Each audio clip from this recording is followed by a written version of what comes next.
Hi hello வணக்கங்க. இன்னைக்கு பயாலஜில அவங்க என்ன கேட்டிருக்காங்கன்னு பாருங்க. ஸ்ட்ரக்சர் ஆஃப் நியூரான் கேட்டிருக்காங்க. ஸ்ட்ரக்சர் ஆஃப் நியூரான் பாக்குறதுக்கு முன்னாடி ரெண்டு விஷயத்தை ஞாபகம் வச்சுக்கணும். ஒன்னு வந்து ஸ்டிமுலஸ், இன்னொன்னு ரெஸ்பான்ஸ். ஓகேவா? சிம்பிளா சொல்ல போனா இப்போ ஒருத்தவங்க உங்கள்கிட்ட கொஸ்டின் கேட்கறாங்க. அந்த கொஸ்டினை நீங்க அண்டர்ஸ்டாண்ட் பண்ணிட்டு ஆன்சர் பண்றீங்க. ஓகேவா? அப்ப அந்த கொஸ்டின் வந்து என்னது? ஸ்டிமுலஸ். நீங்க கொடுக்குற ஆன்சர் வந்து என்னது? ரெஸ்பான்ஸ். ஓகேவா? இந்த ரெண்டும் நல்லா நடக்கணும் அப்படின்னு பாத்தீங்கன்னா நம்மளோட பிரெயின் ஒர்க் ஆகணும். இந்த பிரெயின் நல்லா ஒர்க் ஆகணும்னா என்ன வேணும்? நியூரான் வேணும். ஓகேவா? அதனால இந்த நியூரான் என்ன சொல்லுவாங்கன்னா structural and functional unit of brain அப்படின்னு கூட சொல்லுவாங்க. வாங்க நம்ம ஸ்ட்ரக்சர் பார்க்கலாம்.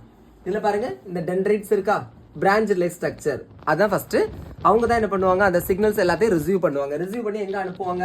இந்த சென்டர் ஏரியா சைட்டானுக்கு அனுப்புவாங்க. அதை என்ன சொல்லுவாங்க? செல் பாடின்னு சொல்லுவாங்க. பெரிகாரியான்னு கூட என்ன செய்வாங்க சொல்லுவாங்க. இந்த சைட்டான் வந்து எப்படி இருக்கும்? அதுக்கு உள்ளாடி நிறைய சின்ன சின்ன டாட்டா செல் ஆர்கனல்ஸ், நிசில் கிரானுல்ஸ் எல்லாமே கிடக்கும். இவங்க எல்லாம் சேர்ந்து தான் இந்த நியூரானுக்கு ஒரு ஸ்டேபிள் கண்டிஷனை கொடுப்பாங்க. அடுத்தது அப்படியே வந்தோம்னா ஒரு டியூபுலர் லைக் ஸ்ட்ரக்சர். ஓகேவா? அந்த டியூபுலர் லைக் ஸ்ட்ரக்சர் தான் நம்ம என்ன சொல்லுவோம்? ஆக்சான் அப்படின்னு சொல்லுவோம். இது ரொம்ப ப்ரொடெக்டட் ஏரியா. அதனால அந்த ஆக்சானை கவர் பண்ணி ஒரு ஷீத் இருக்கும். அதை மைலின் ஷீத் அப்படின்னு சொல்லுவாங்க.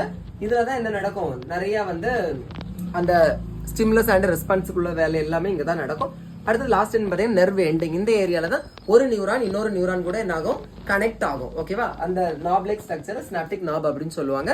அப்புறம் சிம்பிளான்னு சொல்லிக்கிறேன். ஆக்சான்ல இருக்கக்கூடிய சைட்டோபிளாசத்தை ஆக்சோபிளாசம் அப்படின்னு சொல்லுவாங்க. ஆக்சான்ல இருக்கக்கூடிய பிளாஸ்மா மெம்பரேனா ஆக்சோலெம்மா அப்படின்னு சொல்லுவாங்க. ஓகேவா? பிடிச்சிருந்தா லைக் பண்ணு. தேங்க்யூ.